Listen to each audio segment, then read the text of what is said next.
Welcome to another episode of the Create Your Vibrant Life podcast. Today, I have a repeat guest, Sara Intonato.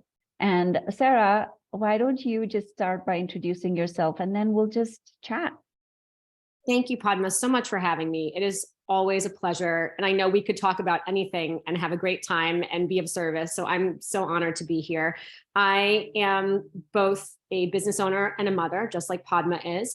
And my business is a consulting practice for parents of kids who are neurodiverse, have disabilities, or any type of need that makes them not simply neurotypical. So this can include ADHD, sensory issues. And I often have parents who come to me saying, my kid has not been diagnosed with anything, but they've got something going on. And I call those my energetically sensitive kids. And I know that many people in your audience resonate with spiritual work as well.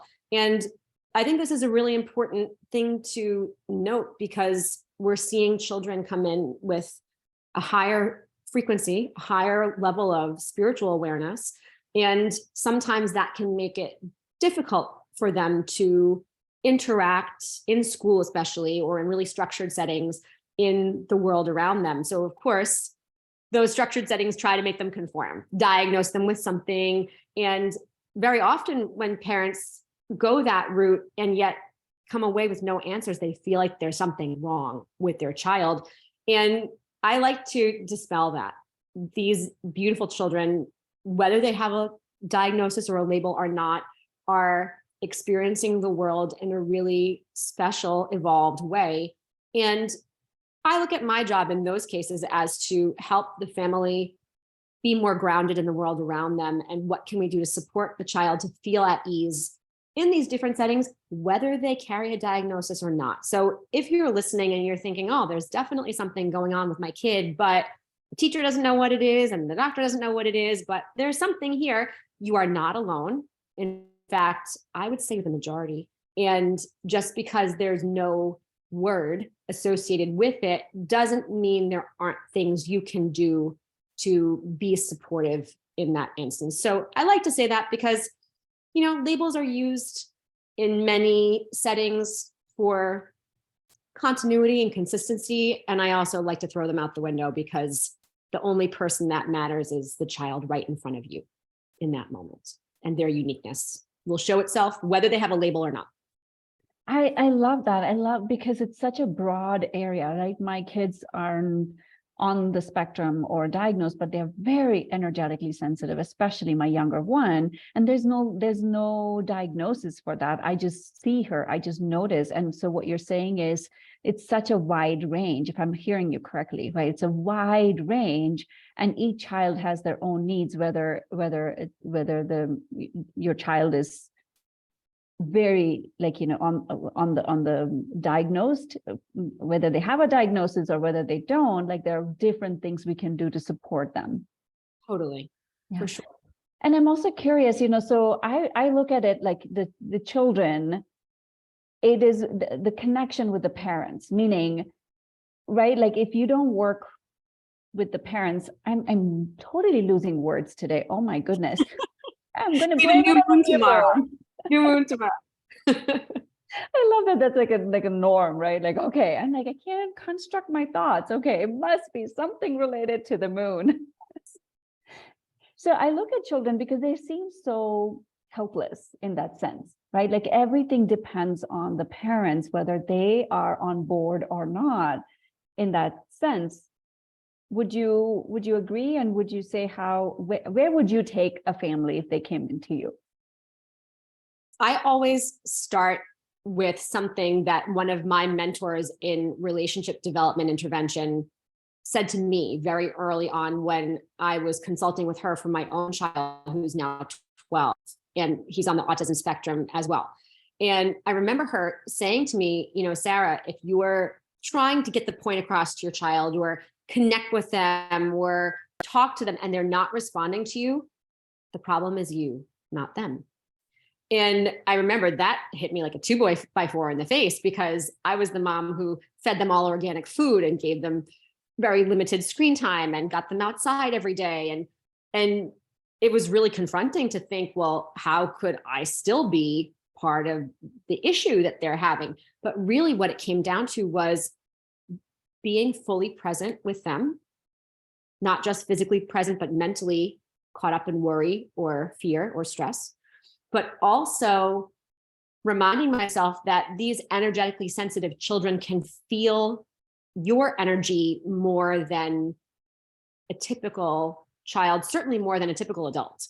And so if you're feeling a lack of confidence beneath the surface, if you're feeling nervous, if you're feeling like, oh, this mom stuff is so hard, I'm not doing a good job, you can give your kid all the green vegetables in the world, but that is what they will feel from you.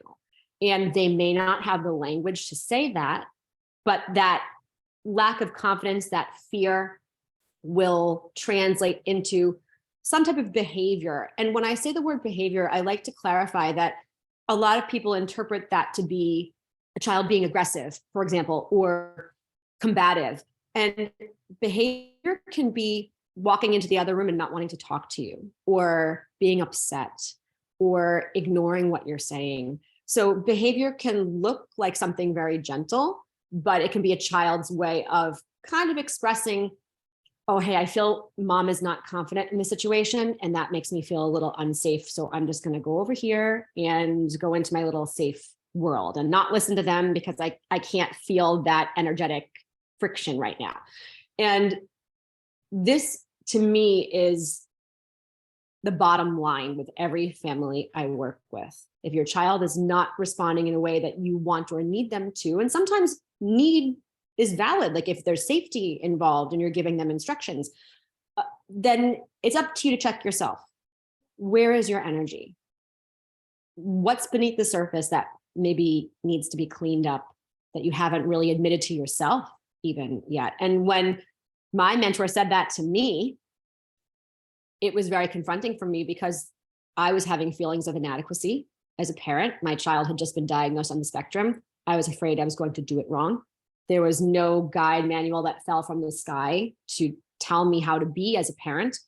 And I was very scared. And part of me thought, oh, well, I'll just take all the experts in his life and let them do the heavy lifting with him because I'm not really qualified to handle someone with autism in a way that helps him thrive. The others must be better. I'll just be a great mom in the ways I know how. Feed him good food, do some fun things, put him to bed every night, like tick the boxes. That'll make me a good mom, right?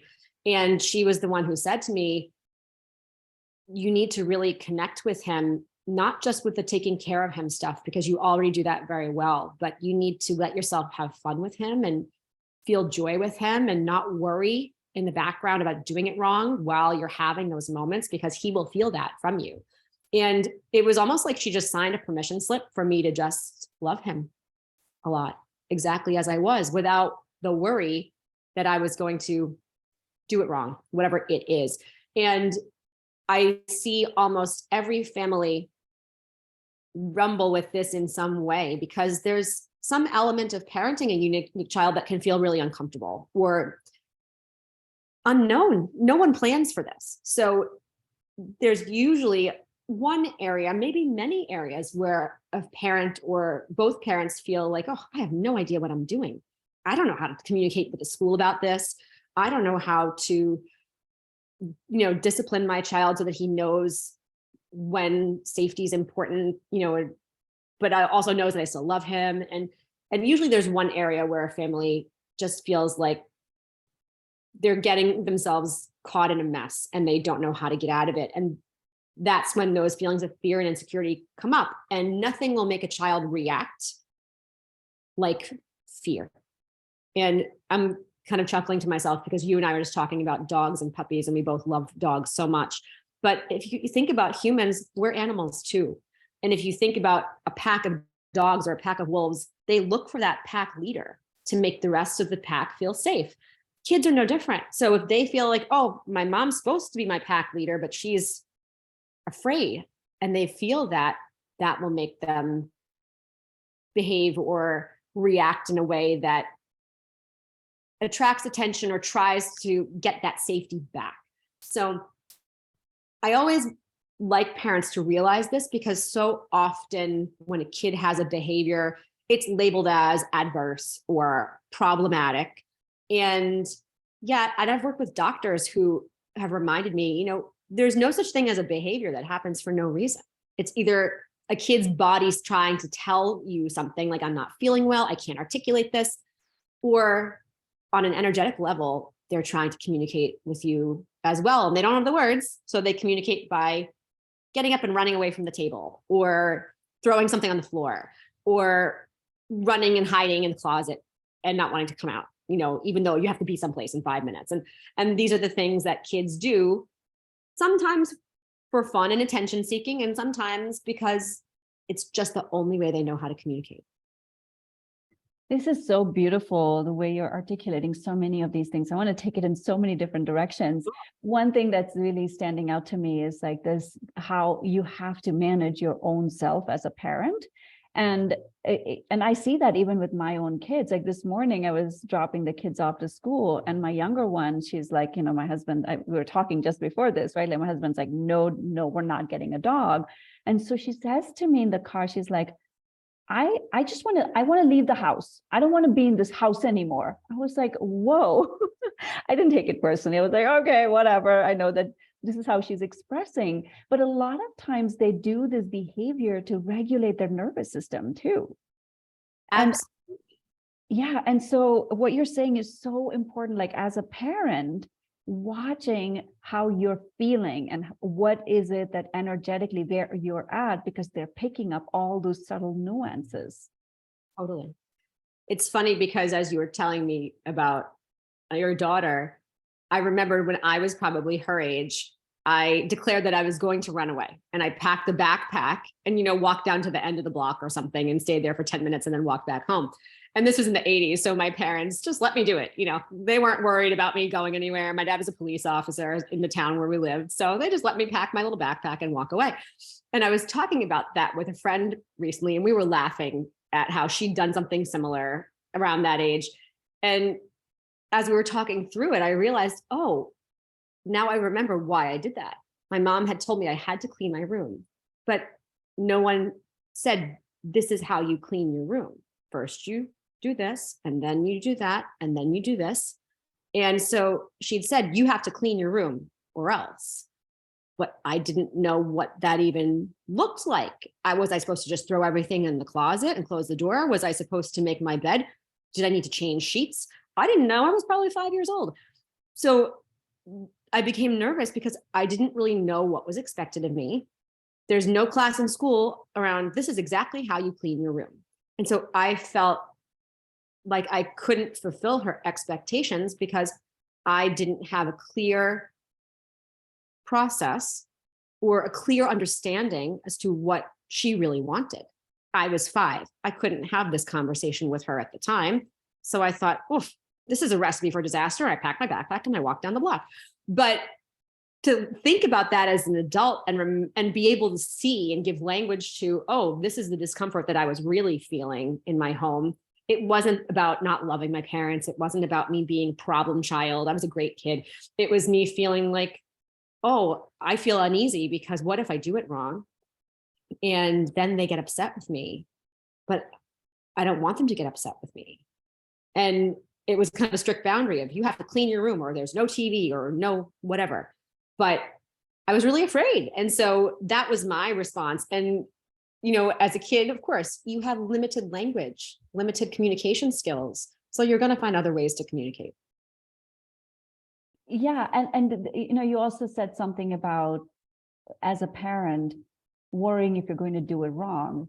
I can see that with my kids, and they are, to my knowledge, not on the spectrum, but for a parent with kids on the spectrum, it's a whole level of challenge, right? Or I'm calling it a challenge. Maybe it isn't, but it's like a whole level of new learning of how you have to be with this child who has chosen you as their parent. So how do you work with parents who are like, I am scared of making a mistake. I'm scared of doing it wrong.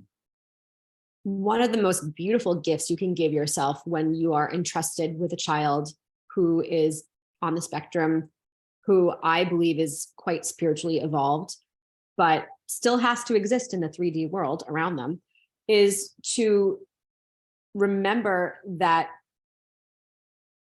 comparison with any other kid, even the kids in your own home, will not serve you. So I highly recommend that you waste zero time comparing your unique child with needs to your other children who don't have needs, to your neighbor's kids, to the other kids in school, because you can and will waste a lot of energy trying to figure out if you're doing it right based on what you're seeing in the world around you. Instead, parent the child in front of you. That's it. Focus on what they need. Don't worry if anyone else needs those same things or not. It's irrelevant to your journey. Just focus on how you can support this unique individual and give zero thought or energy to measuring them against their peers, even their siblings. Wow, that is so powerful. And so often parents do that. Like, it's so easy to slip into, oh, your brother did that, your sister did that, why can't you, right? It's so, and I grew up like that too. So, and not only that, like, culturally too, you've been to India many times. It's like, oh, that kid is doing like this, and why aren't you doing this? Yes, yes, for sure. It's such a downfall comparison.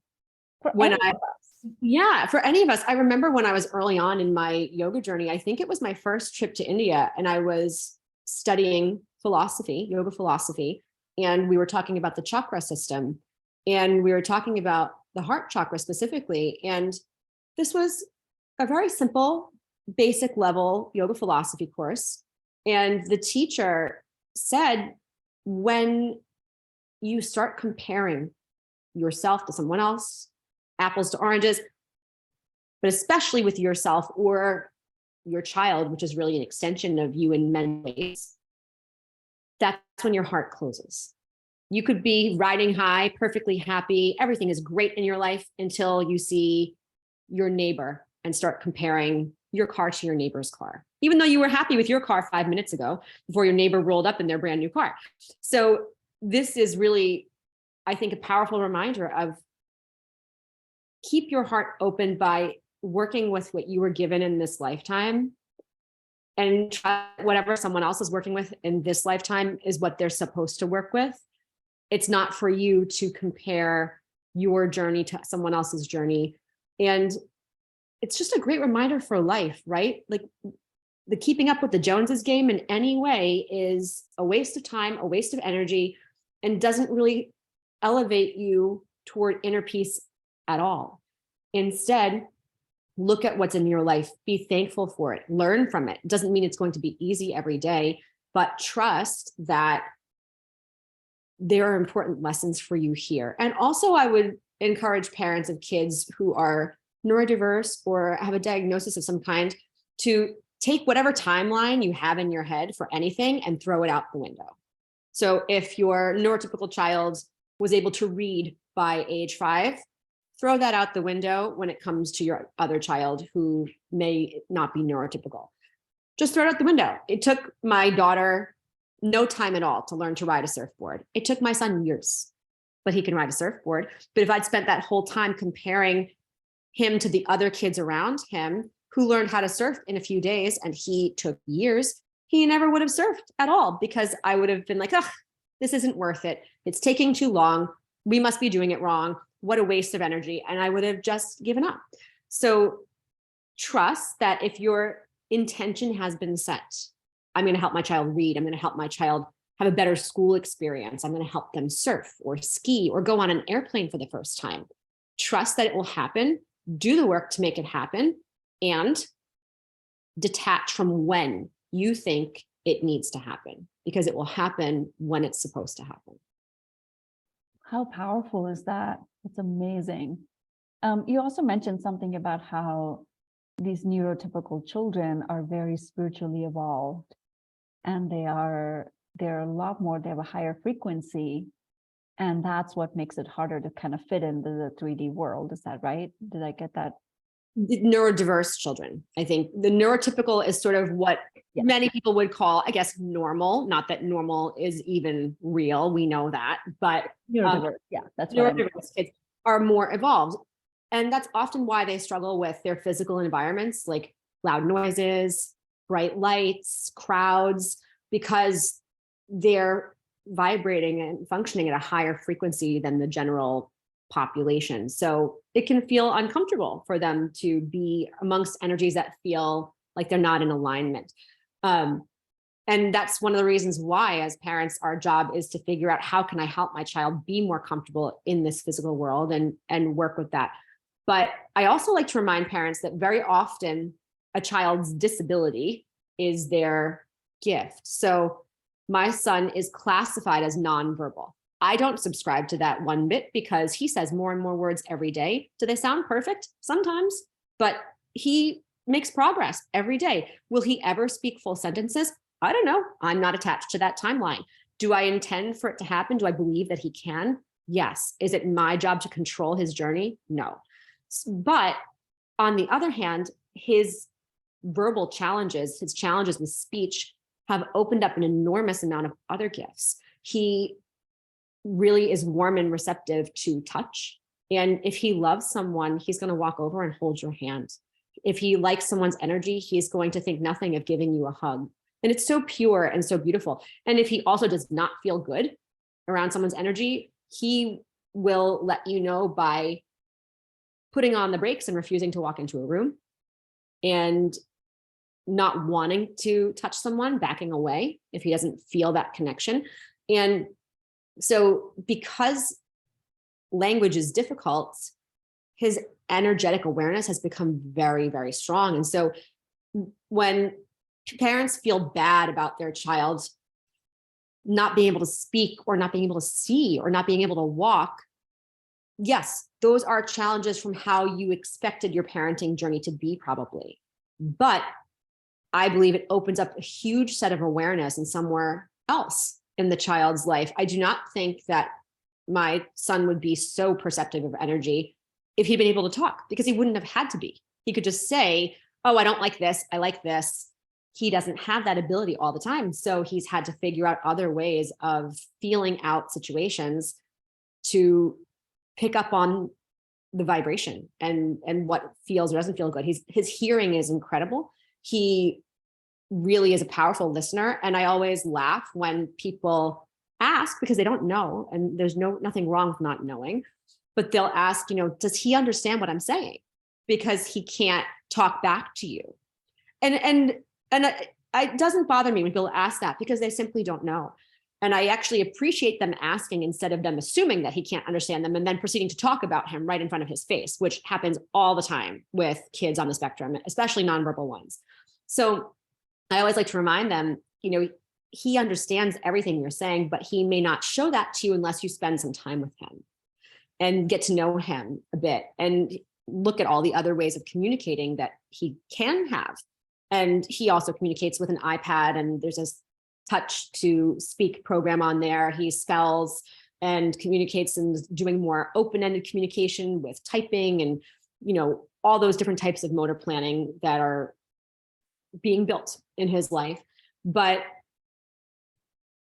I laugh when people ask, does he understand you? I'm thinking, oh, he probably understands most situations way better than any typical adult, because he's paying attention so acutely, because he's not caught up in all the BS of chitter chatter that is irrelevant, in the world. So I think that much like someone with ADHD is maybe labeled as not able to sit still or not able to focus or finish tasks or, do things in an appropriate timeline, according to whomever, they also have the ability of, when they're passionate about something, they will find that thing and engage in that thing and do that thing and finish that thing and block out the world around them until that passion has been fulfilled, which is an enormous gift. And neurotypical people don't always have that same ability. So what, on the one hand, is frowned upon in certain structures and systems that were created for neurotypical people,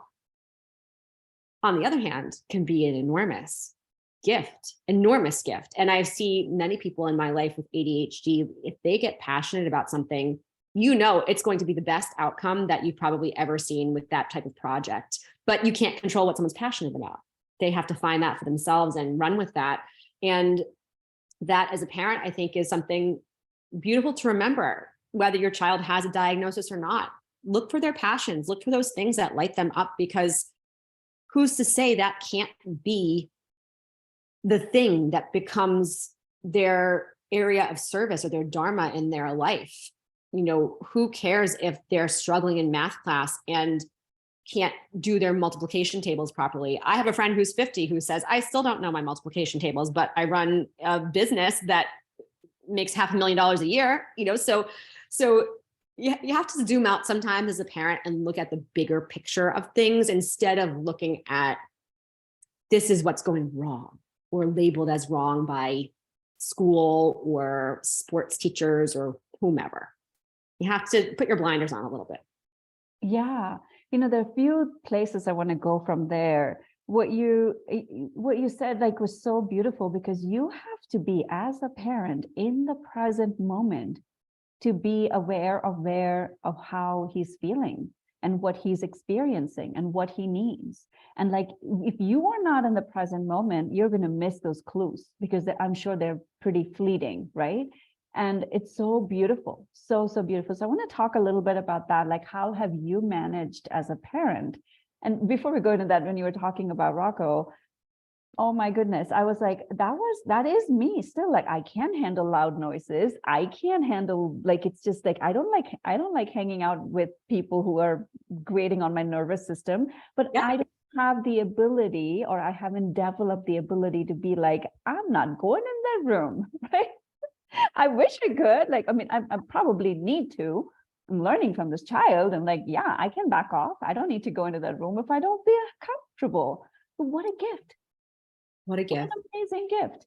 Yeah. Yeah. He's given me a lot of permission to, how do I say this? Interact with the outside world when it feels right and not waste my time when it doesn't feel right. Instead of feeling like I am obligated to do all of these things that, you know, you're supposed to do. And in a way, it's been a huge gift for me too. I've discovered to learn when to say no and feel good about saying no because it benefits him. But in the process, seeing that it benefits me too, a lot of the time. We have a really joyful holiday season, for example. I don't feel stressed. I don't feel obligated to say yes to every party. I don't feel obligated to send out Christmas cards that to me are wasting trees. And no judgment if you love Christmas cards. Everyone has their things that they love. But for me, it wasn't important. So I thought, I don't need to waste my time doing this. I'd rather go outside hiking with him and bundle up, even if it's cold, and get some fresh air and feel the gratitude for the nature that's all around me all the time. And that for me is a way of connecting to that joyfulness, that spirit of the holiday season. Who says it has to come in the form of sending out 300 Christmas cards or, you know, something that doesn't really resonate with you, going to more and more parties. So yeah, permission slip granted, Padma, to say no whenever you want to say no, whenever your energy tells you to say no. Yeah, you know, like I think what you're saying is question everything. Like, don't just do it because you think you're supposed to. And that's something we've heard from Don Javier. Like he says, like, don't question everything, question. Like, don't just follow what you think you're supposed to do. Yeah. And I think also for women, especially, that is extra important. If you were raised to be a pleaser, like I was, and make a nice impression in your community and, you know, do those things that are sort of expected of you as a young woman. And only as I got older did I start to question. And then after I had Rocco, I really asked a lot of questions because my time was very limited. My energy was very limited for additional things. So it was really, I think some people might look at it as a hardship of, oh, you can't go to every Christmas party. It's too much for him. I don't want to go to every Christmas party. And this is a great reason to say, no, our energy is more important than all the Christmas parties. Sometimes I go and it's great when it's people I love. And if it's something that I feel is an obligation, I just say no. And I think also regarding what you said about being fully present with him, he's always fully present with me. It's forced me to be fully present. If I'm with him and I'm on my phone and not paying attention to him, he will let me know, sometimes gently, sometimes with more power of, hey, I can feel that you're not connected to me. And it's my job to check myself and connect with him. And that power of presence is something that I smile about now, because as you know, I took my first trip to India in 2005. I was a brand new yoga teacher at that time. I've been a yoga teacher and practitioner for 20 years. It's still a cornerstone of my day. And really, it was just the groundwork that I needed for being the type of parent that I need to be in this lifetime. And I'm so thankful that I had those tools. I truly believe they were laid out for me in advance, because whatever you want to call it, spirit, the universe, God knew that I would need them. And I still use them every day. And so I thought I knew how to be present until I had my son. And then he taught me how to be present in an entirely new way. And what an enormous gift. I never need to worry about this life passing me by and me feeling like I didn't really experience it, because I wouldn't even call it a luxury. I don't have the option of being tied to my phone for things that don't matter. You know, I was speaking with someone about my recent trip to Sedona. As you know, I spent a week with Don Javier, and part of that process was really making the choice to disconnect from the outside world so that you can go inward and be more focused on your spiritual path for 1 week. And so that required boundaries. It required me to delete some apps from my phone, put some out of office notices on my email and calendar, and let people know, hey, for this week, I'm not available. And when I came home, my neighbor said, how do you feel after doing that for a week? I said, I feel like I was away for a really long time and I experienced everything that I wanted to experience. I said, do you ever feel like it's the weekend and before you know it, it's Sunday night and you feel like you didn't do anything the whole weekend because you were checking your email the whole time or, sending texts the whole time? I intentionally knew I didn't want this trip to be like that. And I intentionally make my weekends like that and my holiday breaks like that, because I want to be fully present to experience it. There's a book actually that you might enjoy, Padma. It's called Married to Distraction. And it's about how our nervous systems, and I know I'm taking a detour with this, I'll be brief about it, but our nervous systems as human beings are not wired to maintain the level of distraction that we are now subject to in our lives. And that's why relationships are suffering. That's why work partnerships are suffering, because our nervous systems were not designed to manage this. And it's so powerful to read about it, because it gives evidence to what I think many of us feel when we're energetically sensitive: the need to disconnect, the need to go in nature, the need to be quiet. And it felt really validating to read about being energetically sensitive in a way in that book. Of like, oh no, I need some space. I need to care for my nervous system and disconnect intentionally. And reading about how never in history of humankind has there ever been this level of distraction for anyone to ever deal with, and how as beings we are not designed to really deal with it, was a very powerful thing to read about. And it was a very powerful reminder as a parent to just keep doing what I'm doing and keep setting those boundaries and keep choosing to be present with your kids and turn the phones off and set the work boundaries and do what you need to do to preserve your nervous system, your well-being for your whole family for the long term. And I know that you work with a lot of people who have children, and think about what you're modeling for your kids when you are able to do that. Yeah, it is there's so much distraction. Even the kids are so distracted. Like I limit screen time with my kids. I'm like, no, we're not doing this at all. And I still find my son, like, he will sneak the iPad, and it's really cute. It's really cute because he's like, he can't hide it. And he'll be like, I took the iPad. Maybe you should put it away. It's really cute.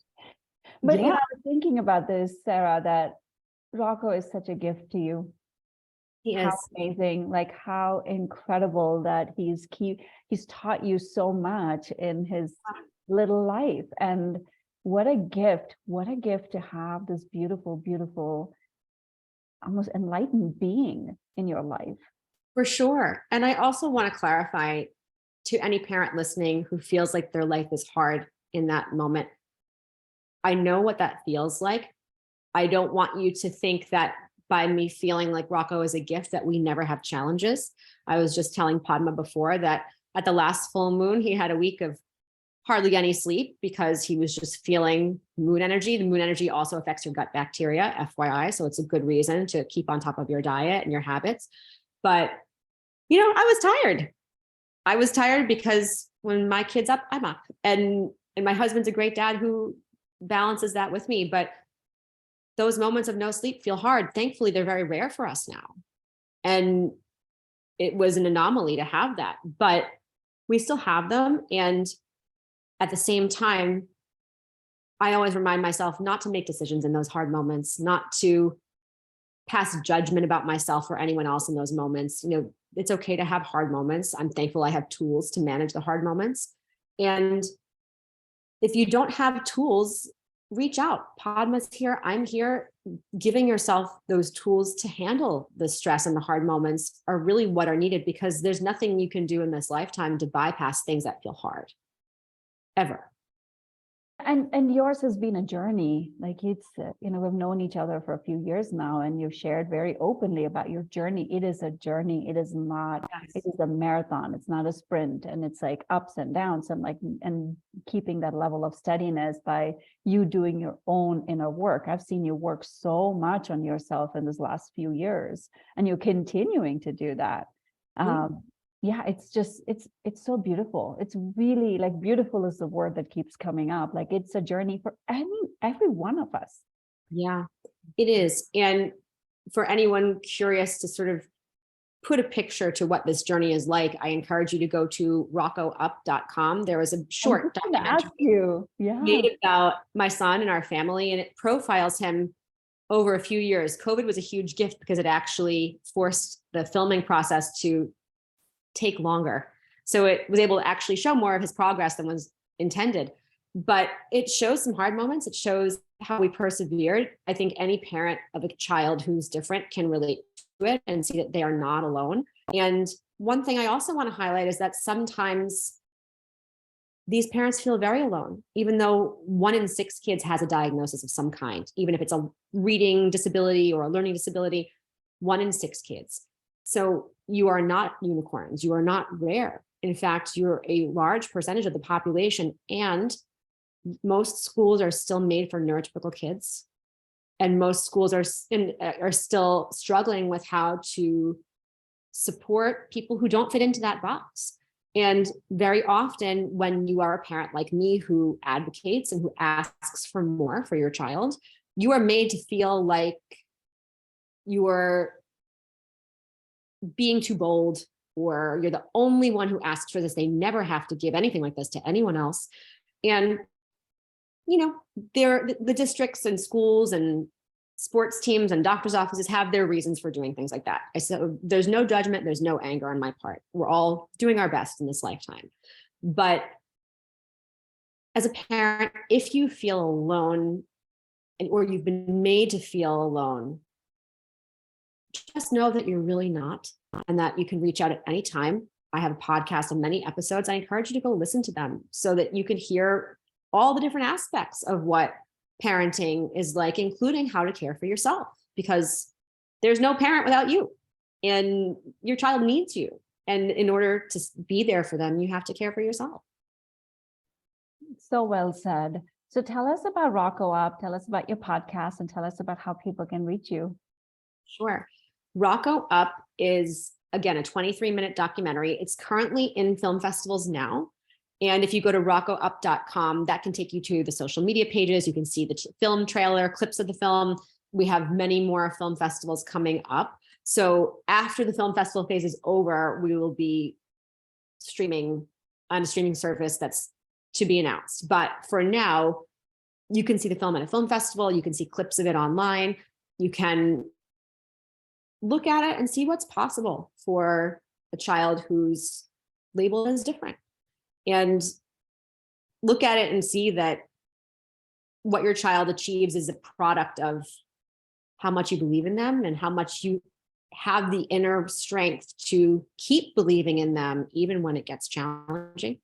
And from there, if you're looking for real resources and tools that you can use right now, I encourage you to head over to my website, Sara Intonato, SaraIntonato.com. And from there, you can find my podcast, Full Potential, Thriving with Neurodiversities. You can book a session with me if you're thinking, as you're listening to this, I know I need help, but I don't know where to start. Perfect. This is where most of my people are.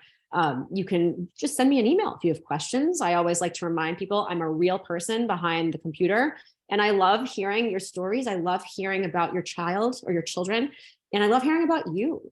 So never feel shy about reaching out and starting a conversation or asking for resources. And it doesn't matter where in the world you live. Parents like us are always in it together. And I always encourage people to reach out, and at the very least, say hi and introduce themselves. And that's the best place to reach me now, is my website, because that can take you to all the different channels that are available to support you and give you the help you need starting now. And I'll put everything in the show notes as well. I am very curious if you can share with the audience about how Rocco Up even came to be. Like, what was the inspiration behind it? What was your intention behind that? Sure. It came up as a completely serendipitous meeting amongst surfers on the beach. So we surf, we live in Montauk, New York, which is the very tip of Long Island on the Atlantic Ocean. And we surf all year long. In the summer, the surf scene here is really joyful and fun and exciting. And Ben and my husband and Rocco surfed together at that time. Rocco was not yet surfing by himself. Now he is much further down in that process, which is great. But after surfing one evening, the sun was setting, we were having dinner at the beach. Ben and Rocco came back and they said, oh, guess what? We just got out of the water and this guy wants to make a movie about us. And I kind of chuckled to myself and thought, that's someone who just poured themselves too much rosé, honey, but that's really nice, really sweet of them to offer that. I didn't think anything of it. And in Montauk, you have a lot of eccentric people, a lot of characters. I love living here because everyone's different. You don't have to fit into a box. And what surprised me was about a week later, we were surfing again, business as usual. And this gentleman approached me and he shook my hand. He said, oh, hi, I'm Kevin McCann. I'm the one who approached your husband and your son about making a film. I've produced documentary films before, and this is a story that needs to be told. I grew up with a brother who's legally blind. And because my parents believed in him, he's now a lawyer who went to Harvard Law School. He has a family. He was president of his class. He did all of the amazing things in life because he was never treated like he was different or a problem. And I see how you are with your child, and I see you doing the same thing. And that's how I know your child is going to have a great future. And this is a story that needs to be told. So he said, would you be open to having a conversation with a man I know who I think would be a great choice to direct this film? Also a surfer, also a Montauk local, appreciates the community here, can showcase it beautifully. And we said, sure. So we had a conversation on the beach. We recorded the whole thing on audio. At some point, we'll release it.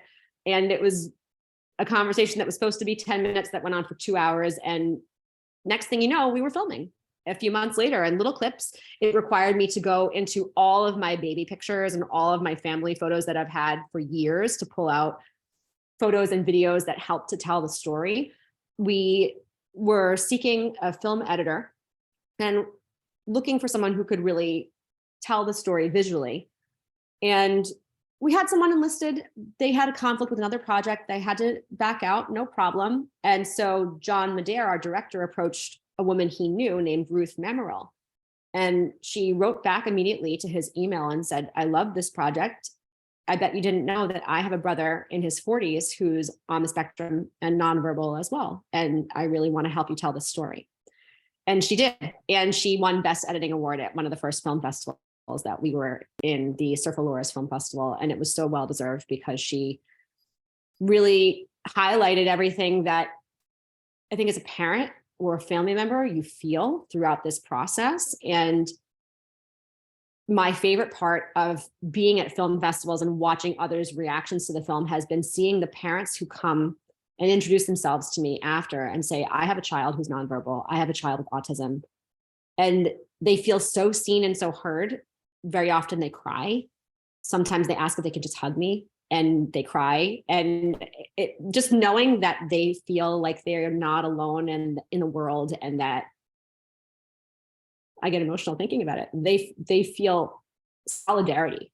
Finally, they feel like their voice is being heard. Finally, they feel like someone else can understand their life. Finally, makes me so happy. So, we don't know yet what will happen in terms of distribution after film festivals or streaming, but we're open and we trust that the right people will help us get this film out there to everyone who needs to see it. And really, like I said, give a voice to parents who are living these lives that are not what they were told they would have as a parent, but are doing so with so much grace and so much belief in their children and commitment to their children. And it's really exciting to see the film gaining traction in that way. So that's been my favorite part of the whole thing, is seeing the reactions to the film. And we've got some more film festivals to go over the next few months before distribution becomes a stronger piece, but it's exciting. And, I remember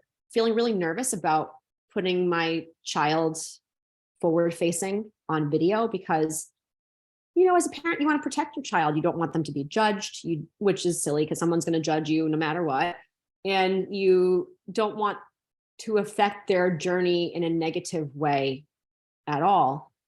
And I remember when we were filming, at one point, Rocco and I were playing a game and he got upset. And I remember looking at John, who was doing all the filming himself, and I said, turn the camera off. And Ben, my husband, looked at him and said, no, rolling.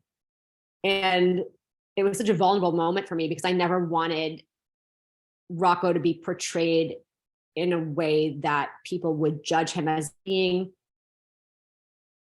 not a valuable member of society. And sometimes I think that's how people view people with autism. They can't do the normal things as easily as a neurotypical person.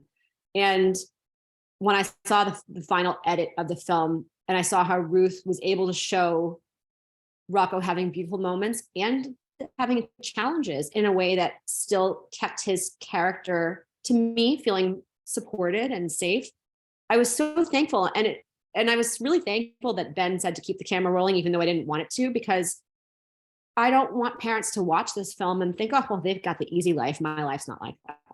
I want them to watch the film and say, oh, they understand my life. They understand that not everything is rainbows and sunshine all the time.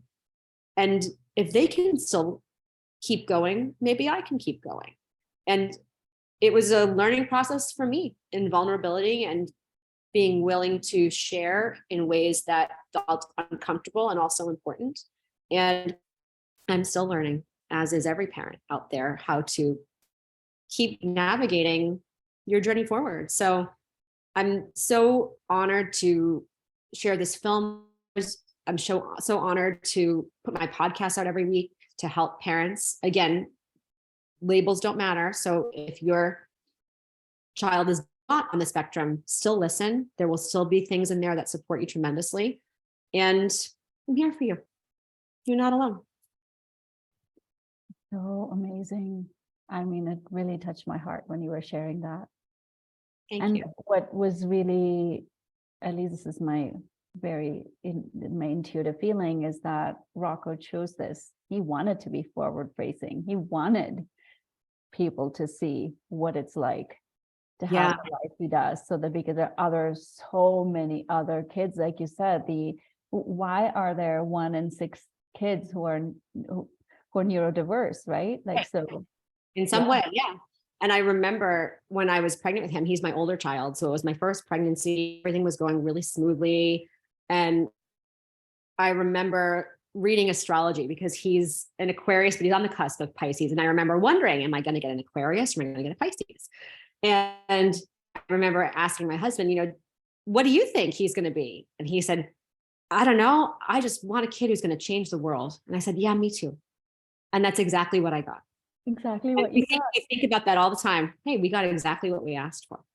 And so I'm so glad I can look at our journey and feel that way, and not feel like it's a burden, or not feel like the hardship is so overwhelming that I can't see the gifts.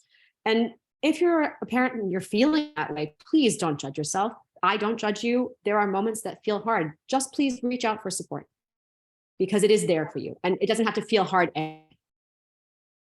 Yeah, it is so true. We don't need to do any of this alone. We have support. We just have to reach out and get the support that every one of us needs, especially if you're a parent with neurodiverse kids. You need the support. I mean, parenting itself is like such a big teacher, right? And then add that to the mix. It's a lot of moving parts to deal with. Not good or bad or difficult or easy. It's just different moving parts, different needs to take care of. Definitely. And I have a daughter as well who's 11, and she's neurotypical, and she's the straightforward parenting journey. Does beautifully in school, always socially doing well, does the sports, comes home with perfect marks, and everything, and is a happy, easy, air quotes around easy, well-adjusted child. And she's still very energetically sensitive. She's very much an empath. She's still learning to govern her feelings, and still looks to me for safety and my husband for safety, because she's very perceptive. I think having a brother who's different, who she's had to communicate with in different ways, has made her very perceptive of energy. And, she ticks all the boxes of an easy kid, and she's still, requires me to be present with her too. Yeah. And so it's a learning process across all parenting journeys. It is. But you don't have to do it alone, like you said.